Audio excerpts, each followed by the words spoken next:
Assalamualaikum warahmatullahi wabarakatuh. Wahai sahabat Jariyah Hasanah. Syaban adalah salah satu peringatan umat Islam yang spesial, karena terdapat banyak keutamaan bulan Syaban. Di antaranya ialah pada bulan ini amal perbuatan manusia diangkat ke hadirat Allah Subhanahu wa Ta'ala oleh malaikat. Selain itu, banyak juga peristiwa penting dalam sejarah Islam yang dahulu terjadi di bulan ini.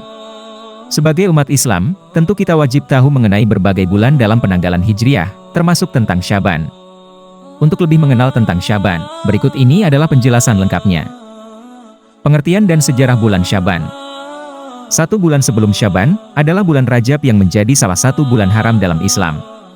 Pada bulan haram ini kaum muslimin dilarang untuk melakukan dosa dan melanggar segala syariat yang telah Allah Subhanahu wa Ta'ala tentukan.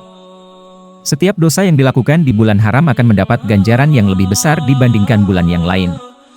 Begitu juga dengan amal kebaikan, maka akan mendapat pahala yang berkali lipat. Secara istilah, Syaban diambil dari bahasa Arab yang berarti berpencar atau berpisah. Sejarahnya, pada bulan ini masyarakat Arab berpencar atau berpisah untuk mencari air. Pada bulan Rajab, mereka menahan diri untuk berperang atau melakukan perjalanan keluar. Setelah bulan Rajab berakhir, maka memasuki bulan Syaban mereka keluar untuk mencari air atau sumur untuk memenuhi kebutuhannya. Hal ini dijelaskan oleh Imam Ibnu Hajar Al-Asqalani dalam Fathul Bari. Dalam penanggalan Hijriah, Syaban merupakan bulan ke-8. Sayangnya, kaum muslimin seringkali melupakan berbagai ibadah di dalamnya. Padahal, Syaban adalah bulan persiapan menjelang bulan Ramadan. Secara kuantitas dan kualitas, seharusnya Syaban sebagai bulan pemanasan untuk menyambut ibadah di bulan Ramadan. Hal ini seperti yang disampaikan dalam sebuah hadis. Diriwayatkan dari Usamah bin Zaid, Rasulullah Muhammad SAW bersabda, Syaban adalah bulan tempat manusia mulai lalai, yakni di antara Rajab dan Ramadan. Riwayat An-Nasai. Peristiwa penting yang pernah terjadi di bulan Syaban. Di bulan Syaban sendiri, ada beberapa peristiwa penting yang pernah terjadi. Di antaranya adalah 3 peristiwa yang sangat berpengaruh terhadap perkembangan Islam saat itu. 1. Perpindahan kiblat dari Masjidil Aqsa ke Masjidil Haram. Di antara peristiwa penting yang pernah terjadi di bulan Syaban ialah peristiwa perpindahan arah kiblat yang menjadi momen besar bagi kaum muslimin. Kiblat yang tadinya menghadap ke Masjidil Aqsa berpindah menghadap Ka'bah di Masjidil Haram, Mekah. Peristiwa perpindahan kiblat ini terjadi pada pertengahan Syaban di tahun kedua Hijriah. Perpindahan kiblat ini sangat diinginkan oleh Rasulullah karena untuk menyelisihi kaum Yahudi yang juga menjadikan Masjidil Aqsa sebagai arah kiblatnya. Kemudian, pasca Isra Miraj kiblat pun berpindah atas izin Allah Subhanahu wa Ta'ala. 2. Bulan turunnya ayat perintah bersyalawat. Meskipun Syaban bukan termasuk dari salah satu bulan haram, namun bulan ini Allah istimewakan dengan peristiwa sejarah yang tidak akan terjadi di bulan lain. Allah Subhanahu wa Ta'ala menurunkan ayat perintah bersyalawat pada bulan ini. Sungguh Allah dan para malaikatnya bersyalawat untuk Nabi. Hai orang-orang yang beriman, salawatlah kamu untuk Nabi dan ucapkanlah salam penghormatan kepadanya. Al-Quran Surat Al-Ahzab 56.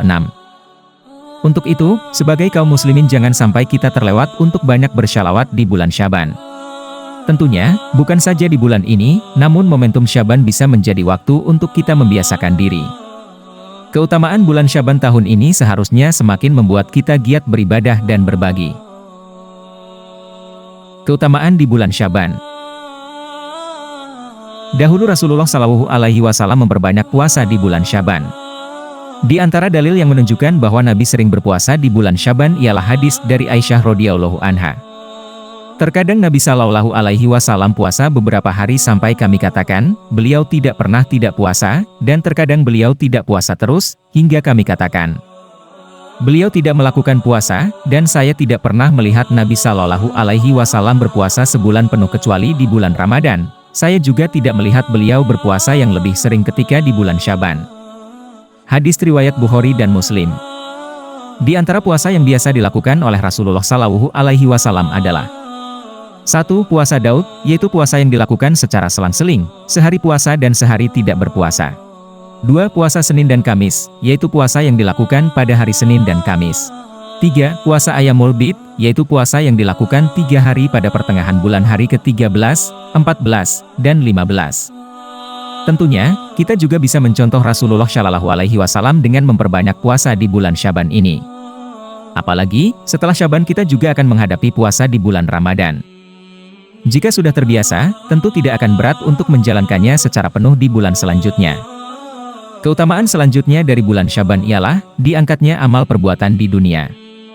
Hal ini berdasarkan dari hadits dari Usamah bin Zaid yang bertanya kepada Rasulullah Shallallahu Alaihi Wasallam. Ia mengatakan, "Dan kami tidak melihat engkau banyak berpuasa kecuali di bulan Syaban." Kemudian Rasulullah Shallallahu Alaihi Wasallam bersabda, "Itulah bulan yang orang-orang banyak yang lalai antara bulan Rajab dan Ramadan, yaitu bulan ditampakkannya amalan-amalan, dan aku suka ketika amalanku diperlihatkan di hadapan Robku, sedangkan aku dalam keadaan berpuasa." Riwayat An-Nasai. Kebiasaan Rasulullah Shallallahu Alaihi Wasallam apabila ada bulan ataupun waktu diangkatnya amalan kepada Allah, maka beliau senantiasa melakukan amal kebaikan. Ini adalah keutamaan Syaban yang tidak dimiliki oleh bulan-bulan yang lain. Di bulan ini, juga kesempatan bagi kita untuk memperbanyak amal kebaikan. Misalnya saja, sahabat Jariyah Hasanah bisa melakukan amal kebaikan dengan turut bersedekah atau berzakat. Untuk disalurkan ke program-program yang ada untuk penerima manfaat di bidang pendidikan, kesehatan, ekonomi, budaya, sosial dan dakwah. Melakukan berbagai amal kebaikan saat Syaban memiliki hikmah yang mulia. Jika terbiasa melakukan amal kebaikan di bulan ini seperti berpuasa, bersedekah atau bersyalawat, maka tidak akan merasa berat dalam melakukan amal kebaikan di bulan Ramadan. Ketika seseorang terbiasa memperbanyak amal kebaikan di bulan ini, maka akan mendapatkan semangat ketika memasuki bulan Ramadan. Apalagi, di bulan Ramadan ini amal kebaikan manusia dilipat gandakan oleh Allah Subhanahu wa Ta'ala. Sekian video dari kami, semoga sahabat Jariyah Hasanah dapat meningkatkan kualitas iman dan takwa. Wassalamualaikum warahmatullahi wabarakatuh.